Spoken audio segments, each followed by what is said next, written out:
అందరికీ నమస్కారం. నేను మీ doctor Venugopal, consultant physician at Venu Vidya hospital. So ముఖ్యంగా అక్యూట్ స్ట్రోక్ అంటే బ్రెయిన్ స్ట్రోక్లో అందరూ గుర్తుపెట్టుకోవాల్సింది ఏంటంటే, స్ట్రోక్ సిమ్టమ్స్ స్టార్ట్ అయిన వెంటనే ఎంత ఎర్లీగా హాస్పిటల్కి వచ్చినట్లయితే అంత ఇంప్రూవ్మెంట్ ఉంటుంది. సో యూజువల్గా గోల్డెన్ పీరియడ్ అనేది మనము 3 to 3.5 hours కింద తీసుకుంటాము. సో రీసెంట్గా లాస్ట్ వీక్ మన హాస్పిటల్కి ఒక పేషెంట్ సిమ్టమ్స్ స్టార్ట్ అయిన వితిన్ 1 hour లోపల మన హాస్పిటల్కి క్యాజువాలిటీకి రీచ్ అయ్యారు. సో పేషెంట్కి right sided upper limb weakness, right sided lower limb weakness, upper limb weakness around ఎక్కువగా ఉండే, అరౌండ్ power 2 అట్లా ఉండే, మాట కూడా కొంచెం నత్తిపోవడం స్టార్ట్ అయ్యి ఉండే.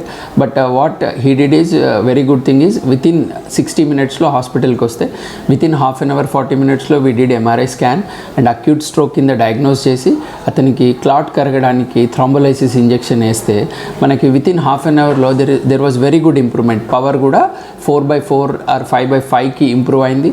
వితిన్ 1-2 hours పేషెంట్ వాక్ కూడా చేశారు. Next day we discharged him successfully and he's good and he's doing well. 1 week తర్వాత ఫాలో అప్ వచ్చాడు, he's good. సో మెయిన్గా స్ట్రోక్లో మనము అక్యూట్ స్ట్రోక్లో ఏంటంటే, ఒకటి ప్రాణహాని నుంచి పేషెంట్ని కాపాడడం ఒకటి అయితే, రెండోది మార్బిడిటీ అంటే పేషెంట్ బతికినా కానీ పవర్ 0 అయిపోయి బెడ్ రిడెన్ అయితే మనకి పేషెంట్ కానీ పేషెంట్ అటెండర్స్ కానీ ఎలాంటి గొప్ప రిజల్ట్ కానీ సాటిస్ఫాక్షన్ ఉండదు. సో మనకి పేషెంట్ తనంతట తాను నడిచి తన పని చేసుకున్నట్లయితే everyone will be happy. So acute స్ట్రోక్లో, బ్రెయిన్ స్ట్రోక్లో పేషెంట్ సర్వైవల్తో పాటు మార్బిడిటీ అంటే బెడ్ రిడెన్ అవ్వకుండా చూసుకోగలిగితే ఇట్స్ వెరీ గుడ్ హ్యాపీనెస్ ఉంటుంది అండ్ పేషెంట్ కూడా he does his own activities. So ముఖ్యంగా బ్రెయిన్ స్ట్రోక్లో అందరు గుర్తుపెట్టుకోవాల్సింది golden period is 3 to 3.5 hours. ఒక్కొక్కసారి మేజర్ వెజల్ బ్లాక్ ఉన్నప్పుడు 6 hours, 12 hours, ఆఫ్టర్ 24 hours కూడా థ్రాంబెక్టమీ లాంటి చేస్తే పేషెంట్ రికవర్ అయ్యే ఛాన్సెస్ ఉంటుంది.